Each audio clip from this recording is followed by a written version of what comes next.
Yo, yo, yo, what it is, gang? I say, yo, yo, yo, what it is, gang? It's KK on the check-in for KK's Corner. I got the one and only Terry Skywalker with me, man. The CEO of BONFIRE ATL and a whole bunch of other businesses. I think you got to properly introduce yourself to the people, man. Pop it.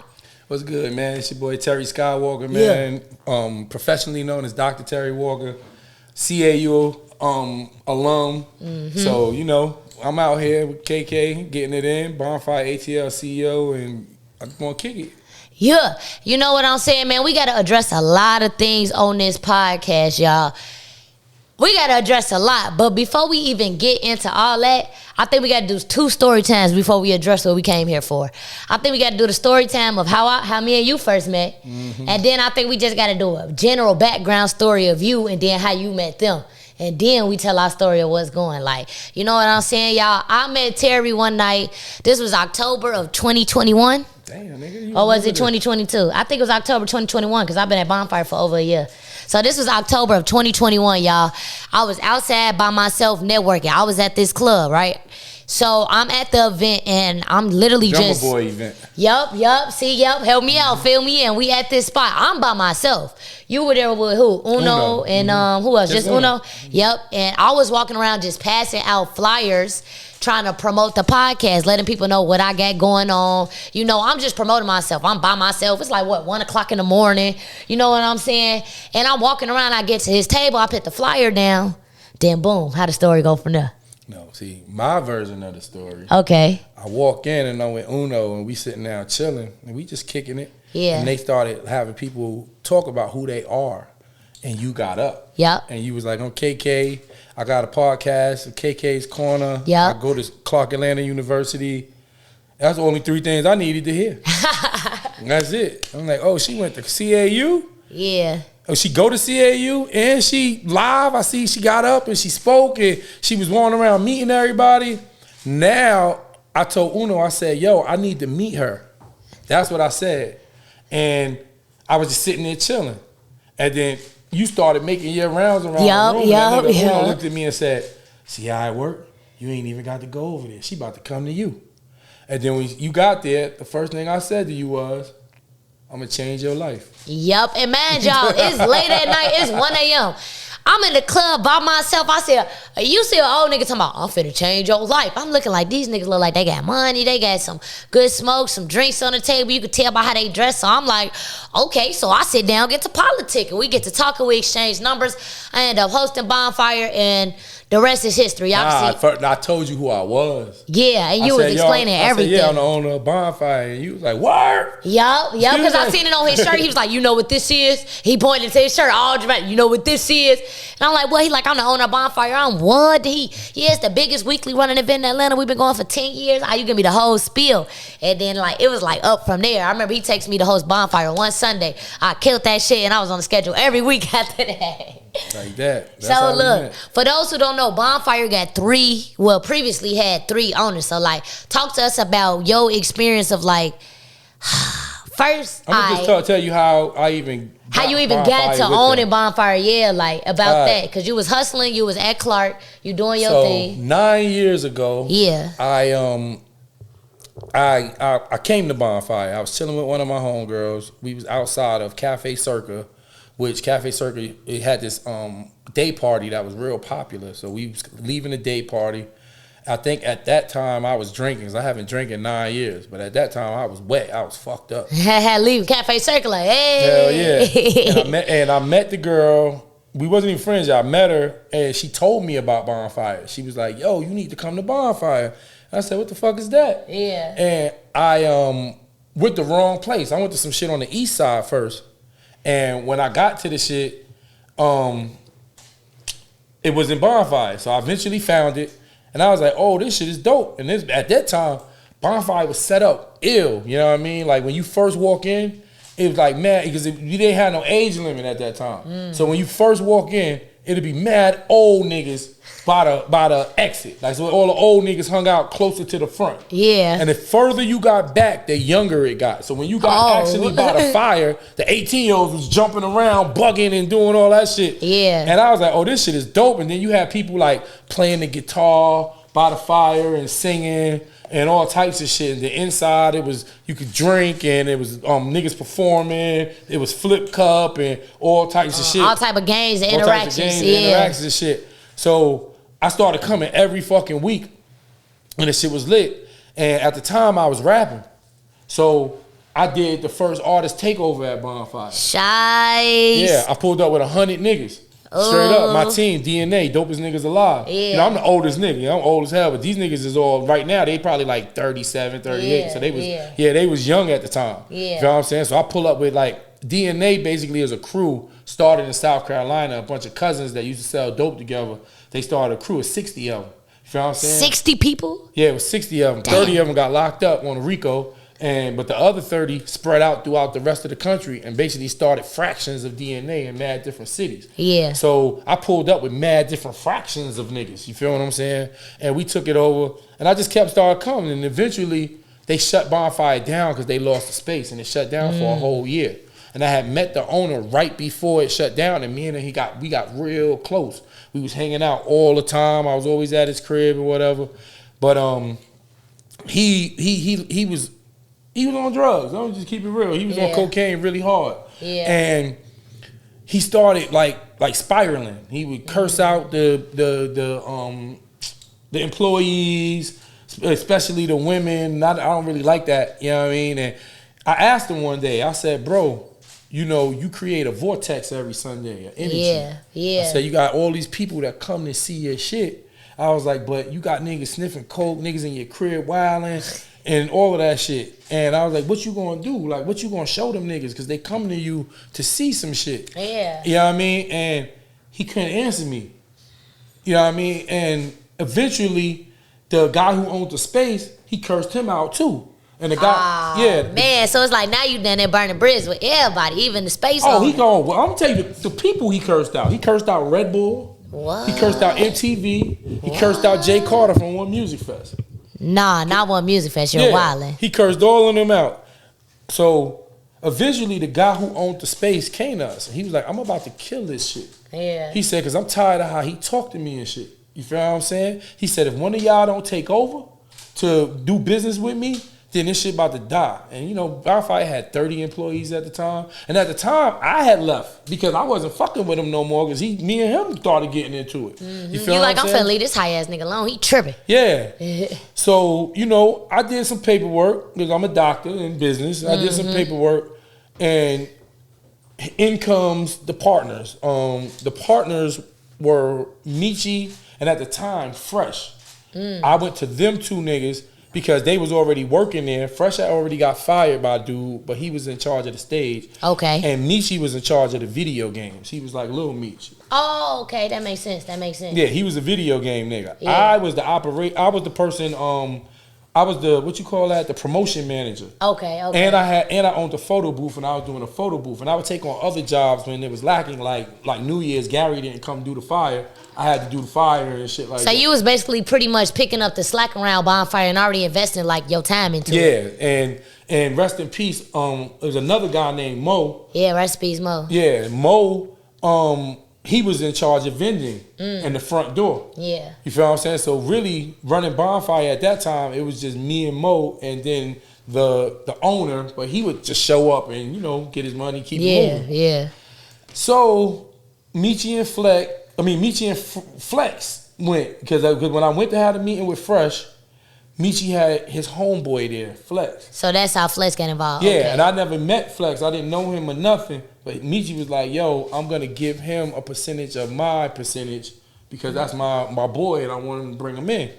You know what I mean? So we did Bonfire, and at the end of the night, dude was talking about, you know, he do marketing and websites and graphics. He went to AIA, Art Institute. Okay. You know what I mean? For that kind of shit. So I'm like, oh, that shit's mad instrumental to what the fuck we got going on. Yeah, you like, okay, it look like Flex can be useful. Yeah, so I was like, you know, we made him a full partner. Okay. You feel what I'm saying? And that's how it ended up becoming you. It was 5 of us. Yeah. But really it was 4 at first. It was Fresh, Flex, me, and Michi. Okay. And then Mo was the he had Susie's job. He was the operation manager. Okay. You feel what I'm saying? And then after Mo put in so much work, and we realized, because we didn't know if he was going to be loyal to us or the old owner. So we kept him around, but we didn't give him no power because we didn't want the nigga to do no bullshit. Yeah, y'all got to watch him at the same time. You like, we rocking with you, but let's do it from After we rocked for so long, and then he wound up kind of pressing it, because we didn't take Bonfire from the nigga. What we did was we offered him 25% to stay home. He was only getting 33% at the time because it was 3 owners, you know what I mean? Yeah. So we offered him 25% to stay home. And he took it, but then he tried to do some bullshit and wound up getting pushed out. Yeah. You feel what I'm saying? So when we took it over, we worked a couple times. Mo kind of pressed dude about the shit, and we wound up fucking with Mo. Mo had a car accident, and I'm a car accident specialist on the side. I help niggas get their money. Terry be in his bag. Yeah, I got lawyers, doctors, all of that shit. You feel what I'm saying? To do your shit. So I told you he don't fuck around. Yeah, the nigga had 3 car accidents in like a month period, and I got him money for all 3. Yeah. So the nigga wound up getting some cake. He bought in the Bonfire, Mo. So Mo became 5th partner. Okay. So at the time, it was 5 of us, and you know we was running in. And it was kind of worked good because the spectrum went from happy to angry. Yeah. You know what I mean? Fresh was extra happy.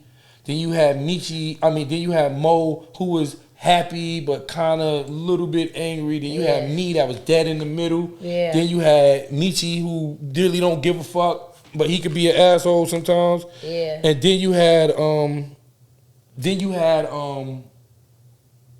Flex, who was mad. The nigga was always mad. So he just been mad his whole life. Yeah, he's an angry ass nigga. But so it always worked because, you know, in the meetings, you know, that energy would kind of centralize because it was the spectrum. Like, you know what I mean? So we'd be able to balance off of each other and then come up with a good solution that would fit everybody. Yeah. You feel what I'm saying? And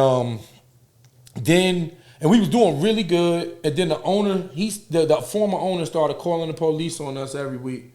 So we wound up going on the run. We moved Bonfire like every 2 weeks. This nigga said we wound up going on the run. Yeah, we moved Bonfire every 2 weeks. And every week it would have 1,300 people in it every single week, no matter where we moved it to. It's like people was waiting to see the location just to pop out. And that influence is crazy, you know what I'm saying? Especially with y'all just not taking over and being able to mobilize it like that and people still rock. So how did we end up getting down to 3 owners? You knocked away one. What happened to the other one? What happened to Fresh? Oh, no, hold on. It's not gonna be long. I'm gonna tell you. So we went on this run, and then eventually we became a little bit more stable because we found the location and we was doing our thing, and the police kind of stopped fucking with us. I think, if I'm not mistaken, we wound up getting cool with the police and they would hire a cop. So that shit made it to where. So for all you promoters, if y'all don't want y'all shit fuck with, hire a police officer. And that police officer will stop the other cops when they show up. Free game on KK's Corner, man. Give it to them. So, you know, and they don't charge much. They charge $40, $50 an hour. So, you know what I mean? You can save your whole party for $250. Yeah, versus them not knowing about it and they coming to shut it down and all that extra stuff for sure. Definitely it's a free game. Yeah, absolutely. So, you know, we wound up getting stable.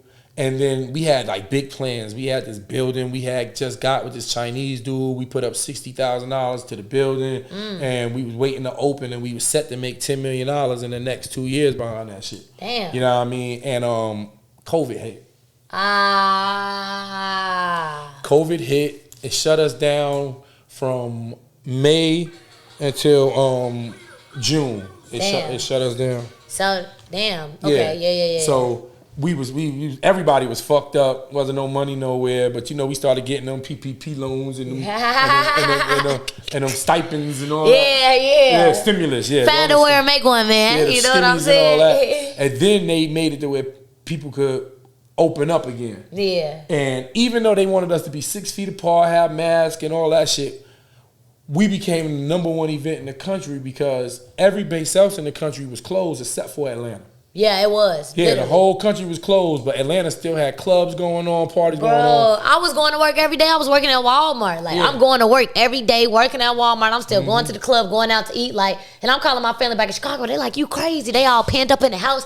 I'm like, man, we in Atlanta living life, man. Ain't nobody pinned up. What? Yeah. Then we was the only place in the whole world that had 2,000 people in it. Yeah, that's crazy. During COVID. That's crazy. Every single Sunday. So I ain't even know about that, y'all. Yeah, people was flying in town from France, from motherfucking Italy, from all over the world to come to. But we went viral in Russia. Straight up. A podcast in Russia, we had 3 million hits in 3 days. Damn. Straight up. So, yeah, that happened. And then in the midst of COVID, my partner Mo died.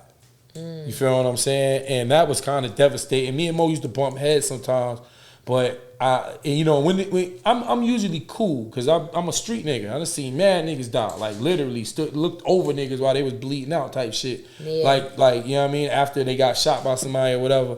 But I went in the bathroom and I cried. Yeah. Like that ass. I like damn, yo, that's my man. You know what I mean? But anyway, after Mo died. It was 4 of us. Mm-hmm. You know what I mean? Me, Fresh, Michi, and Flex. And believe it or not, Mo was kind of like that balance.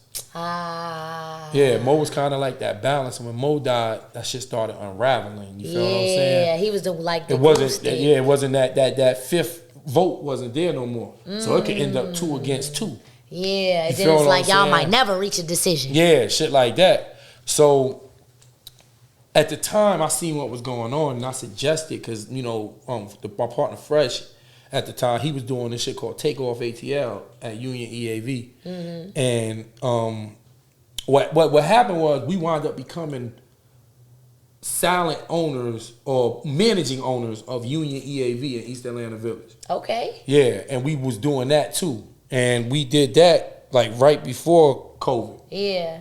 And, right when we got into the mix, COVID hit, so we had all of that shit in limbo. Mm-hmm. But I don't like starting shit that I don't finish. Factual. Yeah, so I went there and just was there. Yeah. And figuring that shit out. Yeah. And I would book little shit here and there and do shit. But then Amici called me one day and was like, his boy Ferk wanted to do it after hours, but he was like, you the one who be over there, it's on you. So if you want to do it, you could do it, but we ain't going to commit to it after hours. And now Ferk used to be our bar manager. Okay. You know what I mean? And he had a girl working for him, and the girl wound up stealing.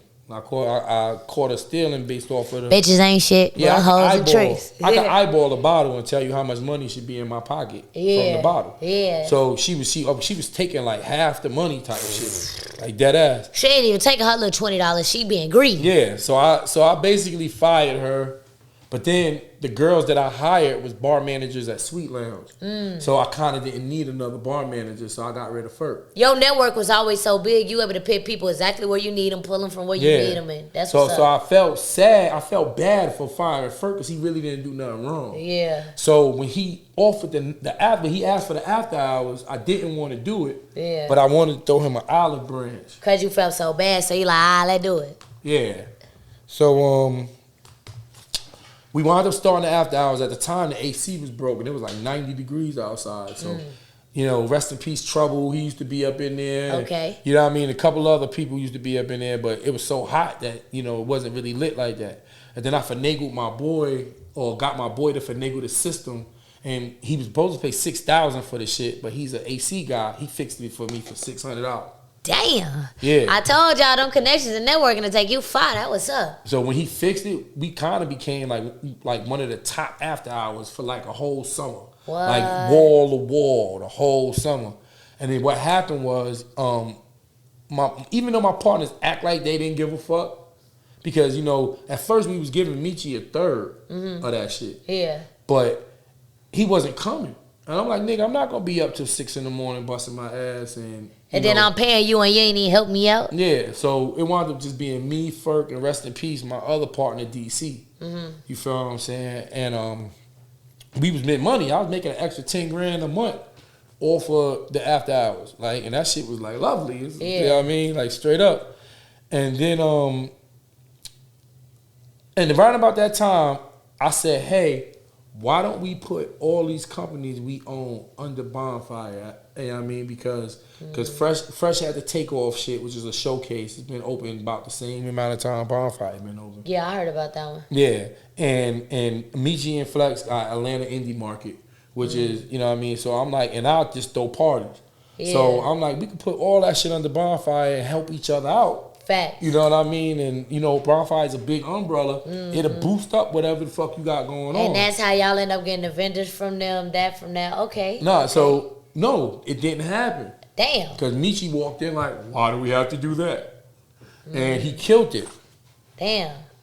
And after he killed it, Fresh kind of like went off on his own world. So, you know, he do clothes and take off and all that. So he kind of stopped contributing and started really just pushing all his shit. He like, fuck that shit. Niggas ain't on one page. I'm finna do me. Facts. Like, that's basically what he said. And because of that, it started becoming tumultuous because we seeing him not do nothing. One time we was about to get raided. Yeah. And motherfucking, I'm out there fighting with the cops, like verbally. Flexing Michi running around doing shit, and this nigga still in the side selling clothes. Don't even know what's going on. He ain't even in tune with he y'all ain't even for in tune with the shit. Yeah. You know what I mean? And that was the shit that kind of woke me up. Like, okay, is this nigga bugging? Yeah. And then he went behind our backs and signed the lease to Union without us. And kind of took the shit from us and wanted us to work for him. Yeah. And niggas like, what? Why would you? And then we wound up kicking him out of Bonfire. Yeah. You feel what I'm saying? And we gave him that without any fight or anything, Yeah. and we got him out of Bonfire. So that's how we got down to the three of us. To the three, yeah. So with that being said, at the time we was at Best End Brewing every Sunday. Okay, Best End. Yeah, you know that middle part before you get to Best End? Yeah. That was Bonfire. Okay, y'all was right in that area. Yeah, right in that area with the yep. shipping container and all that. It was lit. That shit was super lit. He said it was lit, bro. That shit was nuts. And eventually, Flex did an event there in the daytime. So I call it the Nerd Fest because there's all the crypto niggas and all that. You know what I mean? This nigga just say he did a nerd fest. Yeah, but they fucked us up because they did it in the daytime and they took over that common area and the tenants started complaining. Okay. So the landlord was like, yo, y'all gotta like move type shit. So that's when, now mind you, something I left out was round about the time of COVID, we had a big fight because we fired one of our comedians because the building we was at, his baby mom's was the manager, and she was giving us a lot of shit, like, but not shit like regular shit, like don't do this, don't do that. Like she would price gouge us every week. She would go up on the price, and then her and the owner tried to bust a move to take Bonfire. Everybody wanted Bonfire. That's basically what I'm hearing. Yeah, they tried to bust a move. Everybody knew how they could benefit off it, and everybody like, man, I need it. But y'all was the ones who really ended up with it. But that's how they know. That's how they tried to freak it. Yeah. Because they had the building and people were so used to the building.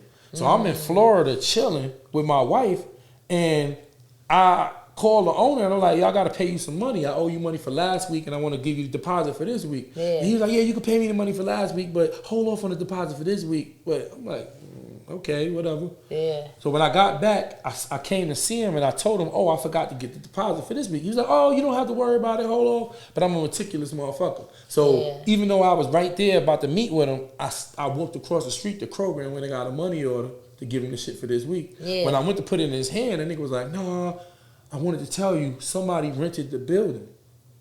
And I was like, okay. But in my head, I'm like, we paid him $17,000 a month. Yeah. I'm paying him $4,500 a week. Yeah. You feel what I'm saying? I was like, whoever bought the building or rent the building, they ain't gonna lose that money. Yeah. Because they leased like 20 grand. Yeah. That one day for 5 hours is paying 17 grand of that 20 grand. That's crazy. You feel what I'm saying? So I'm like, they ain't going. So I was like, so who got the building? It was the chick.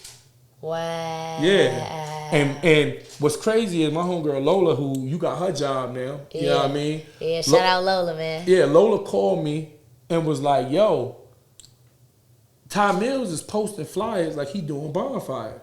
And this was a while ago before this incident. And it wound up being nothing, you know what I mean? Yeah. But then he started posting again. She called me again, like he back at it. Yeah.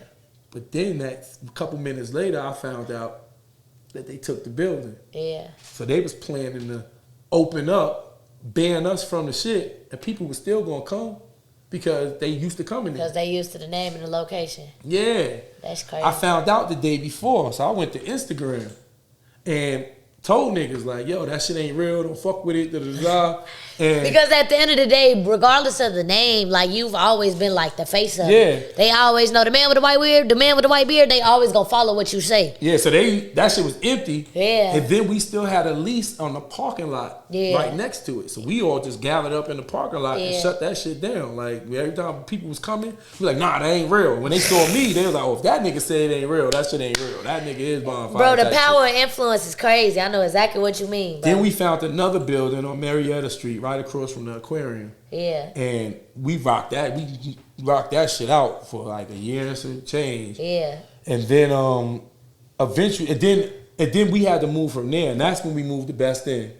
And then we had to move from Best End, and that's when Amici found the building. Okay. 1070. You know what I mean? 1070 down on Lee Hollowell. Yeah. Now, initially going over there, you know, once I seen it, I was like, oh shit, we got our own building type shit. You know what I mean? And I was like, yeah, that's good. Now, mind you, my sister-in-law sang country music. You know what I mean? She sold 30 million records. She's the lead singer of a group called Sugarland. Yeah. You feel what I'm saying? So she called me on the phone when them niggas was trying to take Bonfire and was like, yo, I'm about to buy you a building. Yeah. She said, but you own this building. Your partners can operate out of it, but you gonna own this building. Right. And I was like, nah, I don't move like that. I was like, we do this shit together. That shit don't even sound right. Yeah. You feel what I'm saying? So I declined it. I didn't take the building. Damn. So when we get over to this new building, 1070, Amici took the building. So wait, 1070 is in Amici name? Yes. Amici took the building, and he made us tenants. Now, even though you had the chance to and you declined it, he did it anyway. And they knew I declined it. And he did it anyway. And you know Flex gonna follow behind because that's how you met Flex, because that was Michi's friend. So we just keep y'all up to date on the facts now. So we go over to this building and we start operating, and then until I start booking outside events that I realized this is Amici's building. Yeah. Oh, he ain't even tell you up front. Yeah, we were like, niggas ain't know. Yeah. Because now listen to this shit. I booked 90% of the events there. Damn. From college events to Jewish billionaires, I booked 90% and I worked 100% of the events. Yeah, you was there every single time. Every single time anything was open, I was there. Yeah. Uh-oh, hold on. This is my motherfucking landlord. Hey, mid-interview, this nigga said, hold on, this my landlord. Yeah, bro. I own a building over on Whitehall Street. Yeah, I know, bro. So I know. Terry got so many businesses. Rich Jewish motherfuckers, like, I got to see what they talking about. Yeah. So, when we would book these events, we wound up in the bonfire room. Yeah. We had to get this nigga Michi 50%. That's crazy. Yeah, so me and Flex was left to split 50%. 25. No, 3 ways. Damn. Because we had to put money in the bonfire bank account. So we would split that shit 3 ways. And, you know, it kind of fucked me up because I'm like, number one, I gave y'all this business. Yeah. You got this building because I gave y'all this business. And you gouging on us. Like, we supposed to be over here to make money, and you the only, that's why we'd be at bonfire and you'd be like, where Michi at? Like, he in China. Because that nigga motherfucker was making money. That's crazy. Anything outside of the bonfire room, like that big room in the back, in the skate park, he would get 80%. Whoa. And the only reason I went along with it is because we moving. Yeah. So I can't stop getting money. Yeah, you know what I'm saying? You feel what I'm saying? I got a daughter that go to private school. So it's like you ain't even want to fight against it because it's like y'all working, y'all making money, so it's like fuck it. And the crazy shit is, for about 2 years, Michi was trying to get Flex out of the company. Because, to be honest with you, Flex don't really do shit. Like, think about it. What the fuck did he do besides stand at the door and scream at niggas? He was posting on Instagram, you know what I mean? But his post would be bullshit. I would have to post live shit. Yeah. You've always been a heart of the page. You feel what I'm saying? So he would just post the flyers, but I'll go get the flyers made, distribute the flyers to the artists, do the group shit that we was in every week.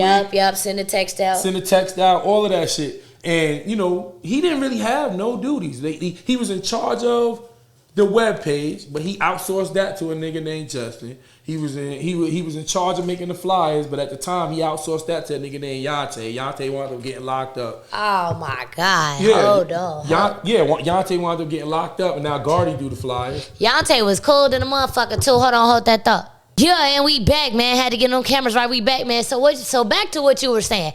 He had 2 positions. He gave it off to somebody else to do it. So now Michi, the one who pulled him in, is realizing like this nigga ain't shit. Yeah, and plus he would fuck with us a lot. Like what you mean?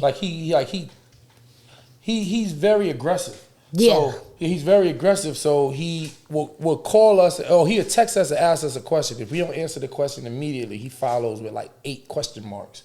And then if we don't answer, then he's like, oh, niggas don't care about their business. Then I'm going to just go ahead and do what I needed to do. And he's just real aggressive. He do that shit every day, all day. Like, so he's just always been like that. Because I thought he was just treating me like an asshole. And, you know, Michi been dealing with that shit for years type shit. So, you know, Michi get tired of that shit. Yeah. And I had to tell him one day, I was like, that's your fault. You can open a business without this nigga. Like, you don't have to always do shit. I was like, that's what's going on. You've been attached to this nigga for so long. That you feel like you gotta always do everything. And I wonder why he even feels so attached. Because they just grew up together. They went to church together and shit like that since they were little niggas and shit like that. Yeah. So anyway, Flex didn't really do shit. And Michi wanted to get him out for 2 years. And I wouldn't let him. Because I don't want to lose no more partners. Yeah. I just lost 2 partners. Even though you knew he was angry. Yeah, but I'm just like, he been not doing nothing. Ain't nothing changed. I was like, I do most of the work. I'm cool with that. I was like, oh, just leave me alone. Because I come from a family. My grandfather, a hard-working motherfucker. That's who raised me. Man. So I don't know how not to work hard. Yeah. Even when I'm somewhere where I should be chilling, I'm carrying shit, moving shit, sweating, doing whatever. Because, you know what I mean? Plus, as an older motherfucker, I like to stay active. Yeah. You feel what I'm saying? So, anyway, we wound up doing Bonfire, doing the events. We was doing other events. We was in, and the company was grossing like $2 to $3 million a year. You feel what I'm saying? It started out maybe 1.5, but then with that building and doing them events, we started making way more money. And we was doing real good. After expenses, we probably was bringing home like $300 a year type shit. And what happened was, really, we was rolling all the way up until Memorial Day of this year. Yeah, let's talk about it, bro. Yeah, we was rolling everything. Memorial Weekend, we went crazy. We had Juve, we had 2 Juves, a Cooler Fest, and like we was going nuts. But what happened is the building where we was at, that shit is getting developed into like an Atlantic Station, that property. So they was more so like, look, the people outside, the people across the street at the apartments across the street starting to complain, and we about to start developing. Y'all can't do no more night events. Yeah. You feel what I'm saying? We could do day events, can't do no more night events. And we abruptly just had to move. And just so happened, I met this guy named Kevin that was trying to sell me on using Posh, the ticketing site, Posh VIP. Yeah, he was trying to sell me on using that. And he said, y'all got a space over there behind Magic City where you could probably slide over there. Your boy. Because y'all was trying to find somewhere else to put it. Your boy Tobias. Yeah. So we wound up finding a spot and we went over there. And when we got there, you know, the nigga Tobias is a lot to deal with because, you know, he's a Mason, a lawyer, and man, fuck that. The old nigga asshole. I'ma be G with y'all, man. I met the old nigga and he wanted to start some streaming service, right? Niggas out here selling dreams. Old niggas selling dreams. Right? He wanted me to be the star of his streaming service. Okay, cool. I was down with that, right? But I've been building my YouTube since 2021. If I'm going to come on your platform, like right now, we're live streaming this podcast on YouTube. It's nothing wrong with recording a podcast and also live streaming on YouTube. Dead ass. Like when y'all watch this podcast back and y'all hear me say that, y'all can go to my YouTube, y'all can go to my live section and y'all go see that we've been on here for the duration of the whole thing. So I wanted to stream off his stuff and still record for YouTube how we doing now. But he an old nigga who thought he was going to take control and he was acting like a bitch and I wasn't having that. He had his reasons, but you also have your brand and y'all, you know what I mean? And you can't you're right to want what you want because it's your brand. Yeah, like I want to still work with people and collab, but I still want to be in full control of my content. I'll never let nobody just, And even as a young person to understand that shit is amazing. People out there, don't never let nobody control your content. That's where the money is. So are you still doing business with Tobias or like? Yeah. Because I'm very patient. Yeah. Being older, I've met many personalities. And there's nothing that really gonna get me upset from a new nigga because, like, I don't brag about this shit, but, like, I'm really a street nigga in real life. I put in a lot of work. When the nigga who moved me to Atlanta is doing life plus 40. Yeah. Like, straight up, we was outside. Yeah. So I'm happy to be doing the shit that I'm doing. I'm not in the streets. You know what I mean? I went and got an education. I motherfucking throw a party and I'm making mad money. I'm not gonna be yelling and screaming and arguing over shit. That's dumb as hell. Like, I did that shit to not to have to do that shit. Oh, so bro. I hang out. So I chill with Tobias and try to get to a point to where we able to do cool shit. Yeah. You feel what I'm saying? But I got to get through to him talking and him and the long conversations. But that's who he is. I understand who he is. I accept it. Anyway, we're trying to get Bonfire. I sat in this motherfucking room with this nigga Tobias for 11 hours. I believe it because he taught my ears off for 4. Yeah, I sat in there for 11 hours. And flexed on me like I gave a fuck. But I refuse to motherfucking leave without the building. Yeah. So he was a man on a mission. Yeah, so I left with being able to do Bonfire. Yeah. Now what happened was we have a captain of the APD who was chasing us for years. Like, he has a problem with us. Yeah. So when he found out we was over there and minus the accurate paperwork, he came and shut us down the first weekend. Yeah. First time we ever got shut down, ever, in 10 years.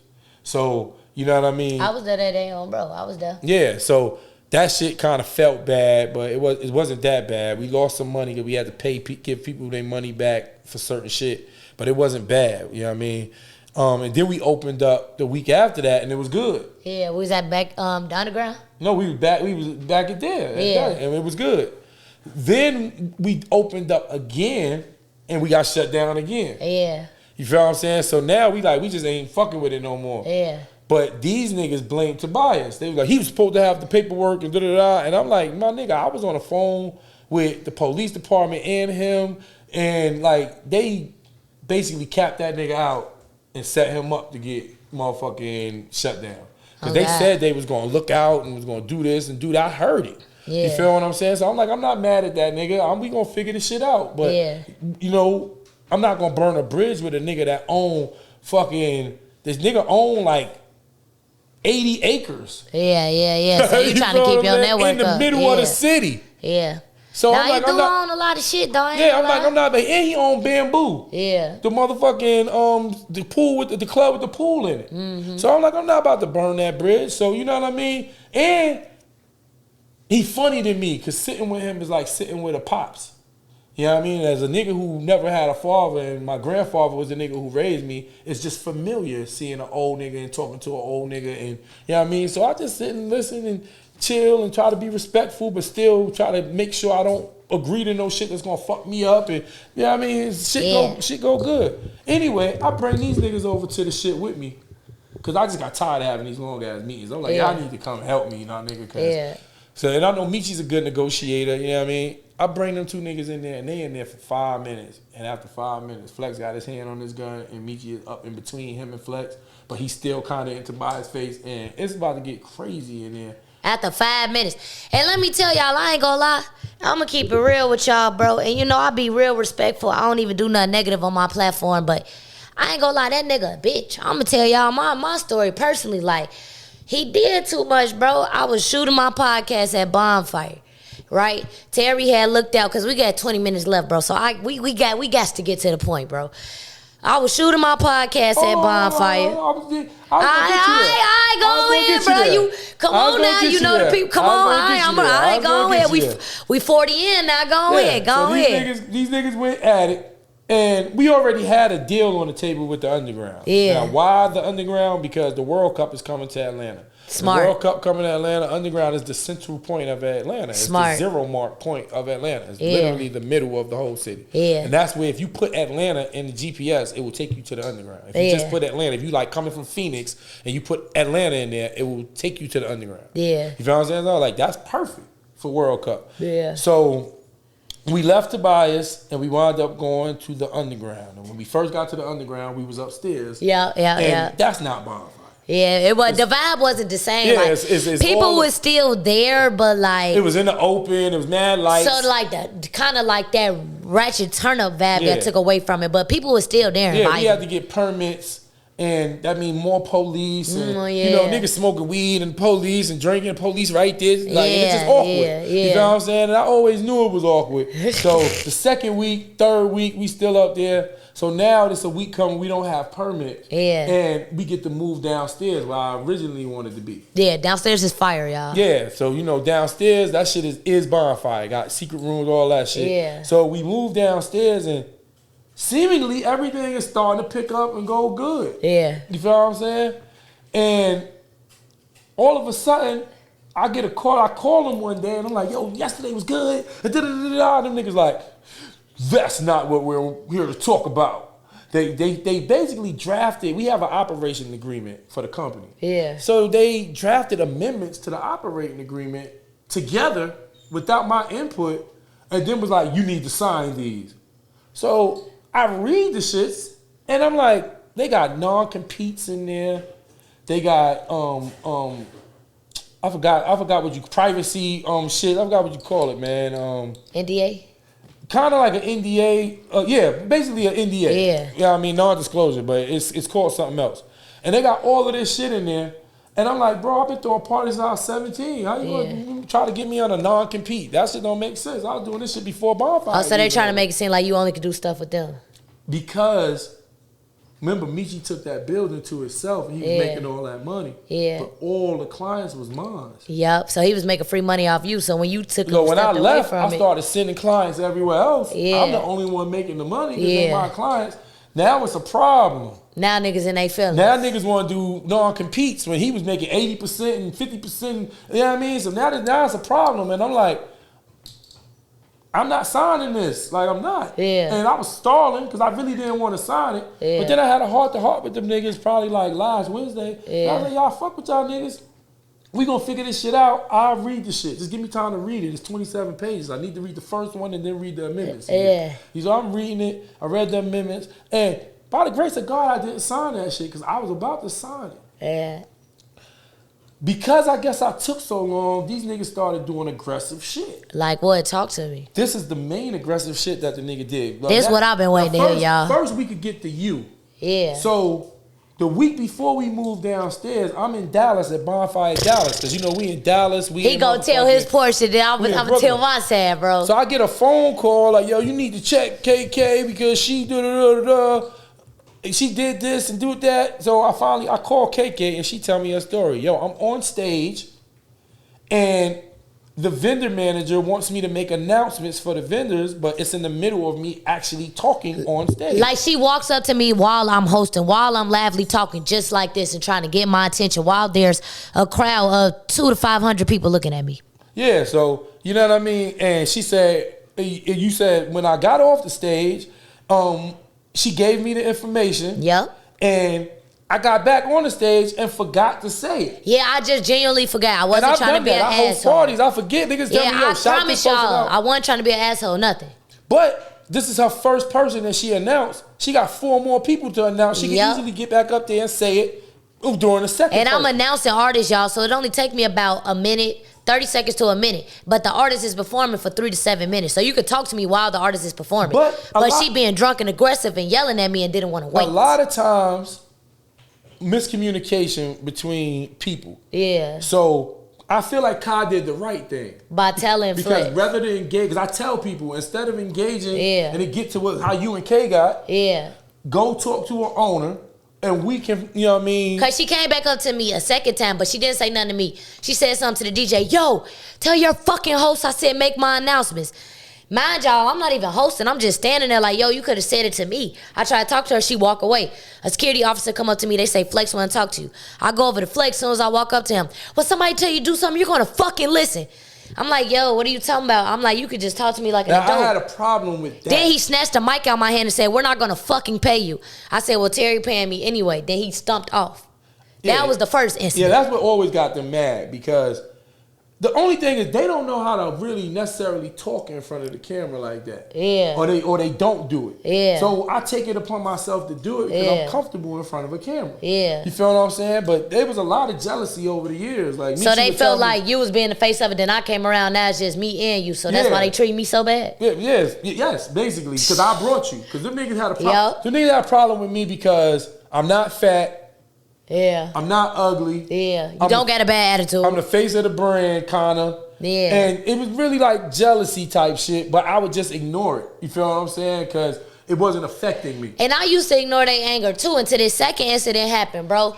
Hold on, we gonna get there. Yeah, you leading up. Phone now. We got 15 minutes left. We're gonna give it all to y'all. Yeah, we got to the first. I mean, so after the first time of the KK shit, now we move downstairs. Everything. Yeah, we move on, bro. And I don't even sweat it. We just move on. And I call the motherfuckers and tell them that shit. So that's when I find out about the amendments and they want me to sign it and all that shit. So I'm in the midst of this for maybe a week and some change of getting harassed, getting called. Like, when are you going to look at this? When are you going to sign it? When are you going to? And I'm like, bro, relax. And now it's starting to be weird because I'm like, why y'all want me to sign this shit so bad? Because now you forcing me to get my signature. Yeah, why you want me to sign this shit so bad? So I didn't know. So basically now you called me out the blue one day. I forgot what I was playing ball. That what you was doing? I was at the park playing ball, and I just happened to be on the side because I think we just lost, and I was waiting to get next to somebody on. And, you know what I mean? So I get this call from you, and you like, yo, Flex up here disrespecting me, yada. So, you know, KK go by the building. Now, I have an office in the building. When KK initially tried to work in one of the other rooms, mind you, this is an abandoned building damn near. Well, damn near 20 rooms in that bitch. Yeah, rooms in there that's not being used. So KK, even though we don't own her podcast, she uses her podcast to promote us. Yep. On a regular basis. I shout out Bonfire every time I record. You can go back to any episode. And if you do that, then I don't see why a nigga wouldn't let you use a room that ain't being used by nobody. Mm-hmm. Like, but Flex and his she's only promoting herself and she should be doing a Bonfire podcast and I'm like, bro, she been doing her shit. I hired her because her shit popping and she a good speaker. Like, leave her alone. Maybe she could do a Bonfire podcast too.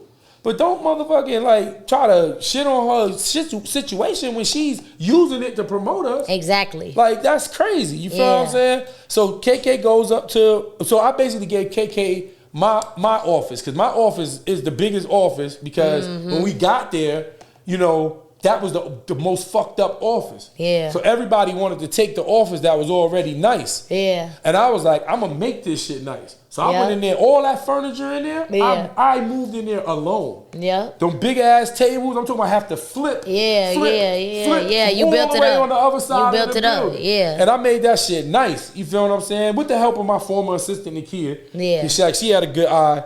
Anyway, so I build the shit up and I get the office is like got a reception area and then it has an office. Yep, got a room in the back. That's where I was at. And that was my office. So I gave KK my office. Real one. Yeah, like, you know what? Gave me a key and all. Your shit beneficial to what we got going on. Fuck them two niggas. If they want to act like that, they can't tell me shit about my office. Yep. You could go in my office and do what you want. By this time, I'm really frustrated, though. Like, because I'm going, every week is the argument with Flex or being belittled. And y'all, mad y'all, right now we're in September. This is January. I put all my stuff up in there in January. That's crazy. Yep. I was there January through the end of August.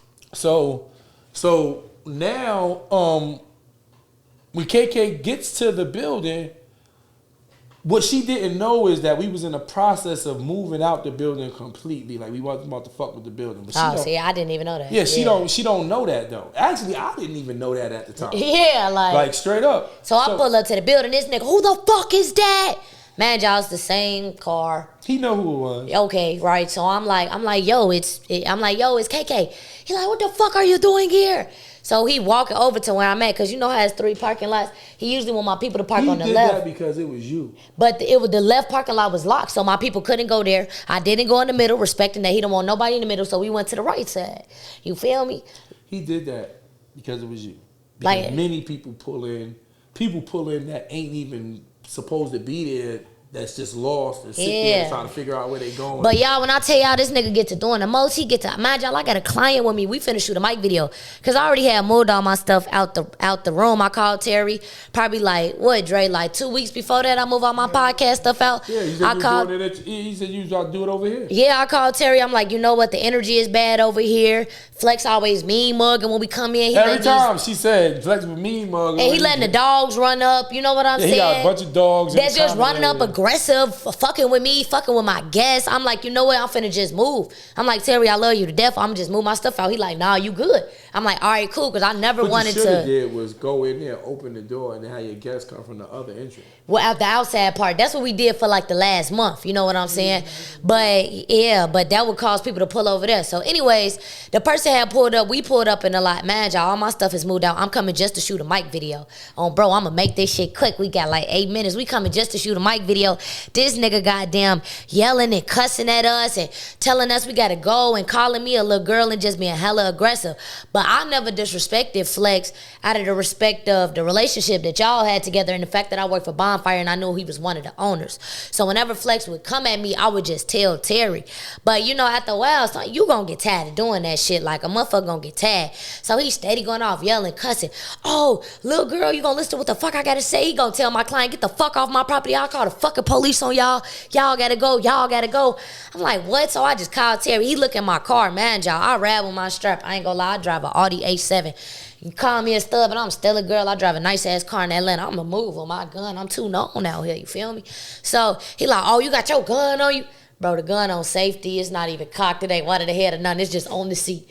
He like, oh, yeah, watch this, bitch. Run inside, run out, bring out his gun. That's when I called you on the phone. And that's when you heard him in the background yelling, cussing, knocking on my window, doing the most. I'm at the court about to go play, and I hear, you bitch. Fuck you, bitch. You's a little girl. And I'm like, yo, that's nuts. Why are you talking to a college graduate, a 23-year-old girl like that? Like, what the fuck? So, tweaking. So when it happened, I got off the phone and I played. And when I finally got back in the car, I called Amici. Like, yo, bro, that shit is crazy. Like, we got to do something about that. He can't be talking to people like that. You know what I mean? And the result was, well, what am I supposed to do about it? And the result was KK literally getting fired for something she ain't do. But look, I walked away though. I hop on a meeting with them and I tell them like, look, y'all, I'm real respectful because when Flex disrespected me, I never disrespected him back. Not she when did he not snatched. Once. I heard it on the phone. She was just like, bro, why you acting like that? Like, yo, calm down. Because I got my client over here. Stop banging on my window. You going to break my window. I'm trying to be professional. And then I hear probably you, because you seem like a calm individual. Yeah, John Dre like. You was like, come on, let's go. It's not even worth it. Yeah, that was him. That was him. I heard all of that shit. That was him. And I'm just like, yo, that shit is nuts. You feel what I'm saying? Because I really fuck with KK. I fuck with KK moms, grandmoms. Everything. Like everybody. Like I fuck with that whole situation. So I get on the Bonfire call, make a long story short, and I just tell them like, I tell them what happened. I'm like, if Flex can't apologize, treat me with respect, I'm going to walk away. I never heard nothing back. So I walked away. Shit. You feel what I'm saying? So then like, how did y'all get to the point of now where it's just you the owner? Okay, check it out. So after that, you know, I don't know. I think we did Bonfire maybe one more time, maybe twice. And now we about to do Bonfire this week, but we had a little issue. Yeah. Revolt had a party in the front of the space. Like, you know how the curtain closed and you got the front and the back? Yeah. They had a party in the front till midnight. Okay. So we was going to close or move upstairs, but we couldn't move upstairs because we got to be permitted to do up there. Yeah. So I'm thinking, because I don't want to close, because closing for a month is what kind of slowed down our crowd. Yeah. You feel what I'm saying? So I'm like, yeah, we can't close again. So I came up with a solution. I said, we're going to rock outside from 10 to 12. We're going to do a comedy show, all that, because it don't really be that many people there. Yeah. And it's nice outside. And then at 12 o'clock, we open it up, do the concert, and the rest of the shit inside. And we should be straight. And I was like, and what's going to be dope is they close at 12. We open at 12. We just open the curtains. All the Revolt niggas can just come over. You feel what I'm saying? So I sent them that in a text like, yo, let's do this. I sent it to the underground, and they was like, word, that sounds like a plan. I sent it to them, and when I called them, I was like, yo, y'all think that's good? That's dope? We have other pressing things to worry about other than Sunday. When are you going to sign the operating agreement? I'm like, damn, what's going on with this motherfucking operating agreement? Yeah.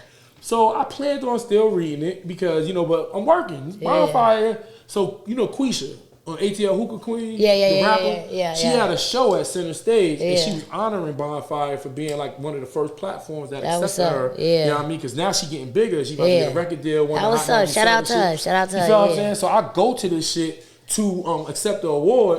So I get the Bonfire like around 9 o'clock. But I don't really do shit when I get to Bonfire because I do all my shit beforehand. I book the artist, book the security, do all that shit. So by the time I get there, I'm just walking around high off an edible, chilling like a motherfucker. You know what I mean? Because my job is done. So when I get there, shit is hardly set up, and it don't look like it's being set up. These two niggas just don't even show up. Wow. Straight up. So I got there at 9. We open at 10. I automatically jump into my Terry Skywalker shit. Yeah. Boop, boop, boop, boop, boop, boop, boop. You do it. By 10 o'clock, we ready to go. Yeah. You know what I mean? Staff is ready, all that. And then they think we ain't even gonna be able to make payroll. Yeah. Not only did we have Bonfire, did what we needed to do. I paid everybody by $3.15. Yeah. Straight up. So now I start panicking though. Cause I'm like, these niggas doing something. Yeah, you could tell. Yeah, they doing something. Yeah. So I wake up in the morning, I go down to the Secretary of State, and I take both of them niggas off the business license. I go to the bank and take both of them niggas off the bank account. Yeah. I go to motherfucking, I take the email. I already had the Instagram at the time. You had the password too? What? To the Instagram? I had it. Yeah. But they took it back. Yeah. And they got it right now, but I don't have it by tomorrow. Yeah, we good. I actually got Facebook on the phone. Niggas ain't never got Facebook on the phone, nigga. I talked to a representative and we started emailing and nigga, I got paperwork. I'm getting shit. So look, we got like 3 minutes left. So you gotta tell me. So you take all them off and then what? You just call them like, nigga, we done? No, I ain't speak to them motherfuckers yet. What? Yeah, I ain't speak to them motherfuckers yet. Cause they ain't called me. They didn't show up. Yeah, and that is weird that they didn't show up. I ain't got to call them niggas. And they ain't reach out or nothing. They ain't reach out or nothing. And this was last Sunday. So I kind of panicked like they trying to get me out of the shit or something. Yeah, you can kind of feel it. Now, let's get to the boning. Oh, shit. We gonna end the right way. Oh, this is how you end it. This is how so I'm in the car and I like to unpack shit. Pause, no Diddy. Hold on.